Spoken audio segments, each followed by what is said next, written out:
وجد هغه حالت ته وایي چې انسان له خپل ظاهري وجود څخه بېخبره شي او له دروني کیفیت څخه لذت واخلي.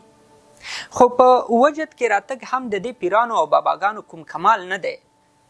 د وجد حالت ته رسیدل په ټوله نړۍ کې معمول دی. د هرې فرقې، هر مذهب او د هر ټولي سره تړلي خلک دا حالت تجربه کولی شي. تاسو به په هندوستان کې د بېلابېلو مذهبونو خلک لیدلي چې غیر اختیاري حرکات ترسره کوي. په اروپایي هیوادونو کې هم ډېر خلک د مذهبي مراسمو په وخت کې له خپل ځانه بېخوده کیږي. خو زموږ په ټولنه کې تر ډېره وجد له تصوف سره تړل شوی دی. یعنې صوفیان ذکر او اذکار په وخت کې په وجد کې راځي. د تصوف استادان وایي تصوف هغه لیوالتیا ده چې خدای ته د نږدې کېدو او د هغه د پیژندلو په لړ کې د انسان په زړه کې پیدا کیږي، چې د خدای په صفتونو پوه شي او د کائناتو په حقیقتونو خبر شي. یعنې صوفي هغه شخص چې د مادي چارو او ګټو څخه لاس په سر